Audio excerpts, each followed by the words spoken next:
नमस्कार बच्चों, आज के इस वीडियो में हम harmonic reduction by different different inverters के जो हार्मोनिक रिडक्शन है उसमें हम पीडब्ल्यूएम के सबसे पहले डिस्कशन करेंगे। तो आज का हमारा टॉपिक है harmonic reduction by PWM method.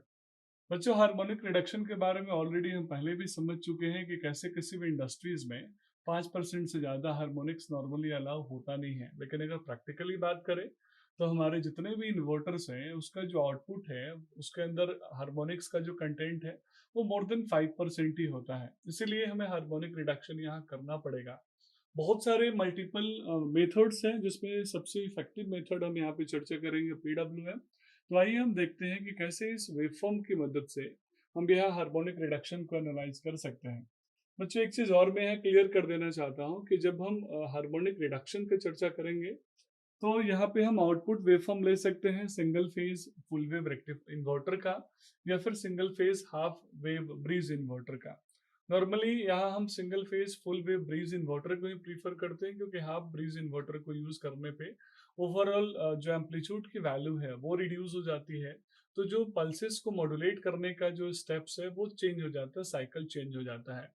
तो आप यहाँ पे इस डायग्राम को बहुत ध्यान से देखिएगा बच्चों। यहाँ मैंने डिफरेंट डिफरेंट लेवल पे पल्सेस को मॉड्यूलेट किया है, जो ऑलरेडी हम पहले भी समझ चुके हैं कि कैसे हम single step multiple pulse modulation technique को यूज करके या फिर साइनसोइडल पल्स मॉड्यूलेशन टेक्निक को यूज करके हम पल्सेस को मॉड्यूलेट कर सकते हैं। तो ये एक आउटपुट वेवफॉर्म है पीडब्ल्यूएम टेक्निक का, चाहे वो सिंगल या फिर मल्टीपल या फिर साइनसोइडल जिसका रेफरेंस में ले। तो मैं इसको मल्टीपल या साइनसोइडल रेफरेंस में मैं लेके चल रहा हूँ। तो ये मैंने स्टार्ट किया वेवफॉर्म जीरो से पाई, फिर पाई से 2 पाई। एक कंप्लीट साइकिल मैंने लिया है बच्चों। अब यहाँ पे आप देख पा रहे होंगे कि जीरो से लेके पाई के बीच में मल्टीपल पल्सेस है मेरे पास। पॉजिटिव पल्स, नेगेटिव पल्स, फिर पॉजिटिव पल्स, फिर नेगेटिव पल्स, फिर पॉजिटिव पल्स है। फिर यहाँ पाई से, यानी ये मेरा पाई का पोजीशन है। फिर पाई से लेके 2 पाई के बीच में फिर से पॉजिटिव, फिर से नेगेटिव, पॉजिटिव, नेगेटिव, पॉजिटिव और नेगेटिव पल्सेस है। What it mean? इसका मतलब है कि मेरे पास मैंने यहाँ पे मल्टीपल पल्सेस को मॉड्यूलेट किया है एक कंप्लीट साइकिल में।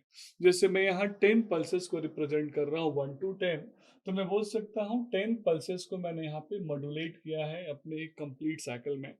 अब मैं आपसे ये पूछना चाह रहा हूँ कि जब मुझे इसका मैथमेटिकल एनालिसिस करना होगा तो आप सबसे पहले मुझे बताएंगे कि क्या ये एक सिमेट्रिक वेवफॉर्म है, और सिमेट्रिक है तो कैसा सिमेट्रिक है। तो बच्चों, आप वेवफॉर्म को देख के आसानी से बता सकते हैं कि ये क्वासी सिमेट्री वेवफॉर्म है। क्वासी मतलब आप 1/4 के रिस्पेक्ट पे समझ सकते हैं, यानी क्वार्टर सिमेट्रिक है। जीरो से लेके पाई बाई 2, पाई बाई 2 से लेके पाई, यानी एक हाफ साइकिल में यहाँ पे जीरो से लेके पाई बाई 2 पे सिमेट्रिसिटी हो रही है। और वापस यानी जीरो से पाई बाई 2 का जो वेवफॉर्म आप है वही वेवफॉर्म आपको मिलेगा पाई बाई 2 से लेके पाई तक। और सिमिलरली वही वेवफॉर्म आपको आगे मिलेगा पाई से लेकर 3 पाई बाई 2 तक। इसीलिए मैं यहाँ पे बोल पा रहा हूँ कि ये क्वासी सिमेट्रिक वेवफॉर्म है।